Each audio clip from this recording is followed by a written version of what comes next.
वन्दे देवम् उमापतिं सुरगुरुं वन्दे जगत्कारणम् वन्दे पन्नगभूषणं मृगधरं वन्दे पशूनां पतिम्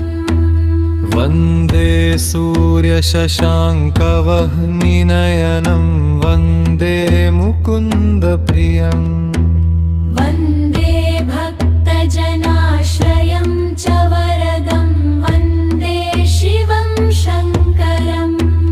वन्दे देवम् उमापतिं सुरगुरुं वन्दे जगत्कारणम्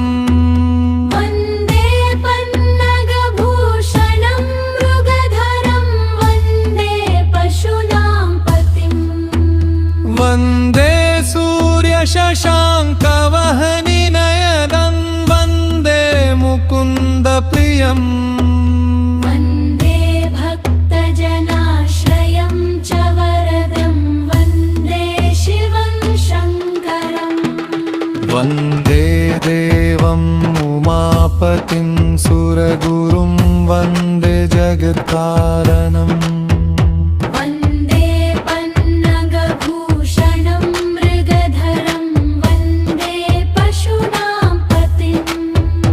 वन्दे सूर्यशशाङ्कवह्निनयनं वन्दे मुकुन्दप्रियम्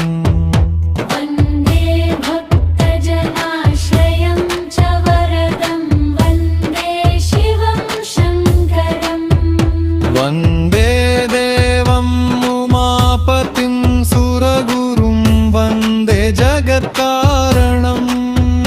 वन्दे पन्नगभूषणं मृगधरं वन्दे पशूनां पतिम्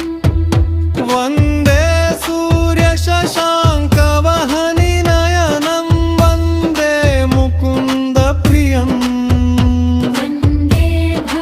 भक्तजनाश्रयं च वरदं वन्दे शिवं शङ्करम् वन्दे देवम् उमापतिं सुरगुरुं वन्दे जगत्कारणम् वन्दे पन्नगभूषणं मृगधरं वन्दे पशूनां पतिम् वन्दे सूर्यशशाङ्कवह्निनयनं वन्दे मुकुन्दप्रियम् वन्दे भक्तजनाश्रयं च वरदं वन्दे शिवं शङ्करम् वन्दे देवम् उमापतिं सुरगुरुं वन्दे जगत्कारणम् वन्दे पन्नगभूषणं मृगधरं वन्दे पशूनां पतिम् वन्दे सूर्यशशाङ्कवह्निनयनं वन्दे मुकुन्दप्रियम् वन्दे भक्तजनाश्रयं च वरदं वन्दे शिवं शङ्करम् वन्दे देवम् उमापतिं सुरगुरुं वन्दे जगत्कारणम् वन्दे पन्नगभूषणं मृगधरं वन्दे पशूनां पतिम् वन्दे सूर्यशशाङ्कवह्निनयनं वन्दे मुकुन्दप्रियम् वन्दे भक्तजनाश्रयं च वरदं वन्दे शिवं शङ्करम् वन्दे देवम् उमापतिं सुरगुरुं वन्दे जगत्कारणम् वन्दे पन्नगभूषणं मृगधरं वन्दे पशूनां पतिम् वन्दे सूर्यशशाङ्कवह्निनयनं वन्दे मुकुन्दप्रियम् वन्दे भक्तजनाश्रयं च वरदं वन्दे शिवं शङ्करम् वन्दे देवम् उमापतिं सुरगुरुं वन्दे जगत्कारणम्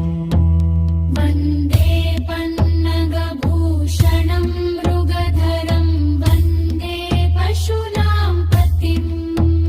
वन्दे सूर्यशशाङ्कवह्निनयनं वन्दे मुकुन्दप्रियम् वन्दे भक्तजनाश्रयं च वरदं वन्दे शिवं शङ्करम् वन्दे देवम् उमापतिं सुरगुरुं वन्दे जगत्कारणम् वन्दे पन्नगभूषणं मृगधरं वन्दे पशूनां पतिम् वन्दे सूर्यशशाङ्कवह्निनयनं वन्दे मुकुन्दप्रियम् वन्दे भक्तजनाश्रयं च वरदं वन्दे शिवं शङ्करम् वन्दे देवम् उमापतिं सुरगुरुं वन्दे जगत्कारणम् वन्दे पन्नगभूषणं मृगधरं वन्दे पशूनां पतिम् वन्दे सूर्यशशाङ्कवह्निनयनं वन्दे मुकुन्दप्रियम् वन्दे भक्तजनाश्रयं च वरदं वन्दे शिवं शङ्करम् वन्दे देवम् उमापतिं सुरगुरुं वन्दे जगत्कारणम् वन्दे पन्मातभूषणं मृगधरं वन्दे पशूनां पतिम् वन्दे सूर्यशशाङ्कवह्निनयनं वन्दे मुकुन्दप्रियम् वन्दे भक्तजना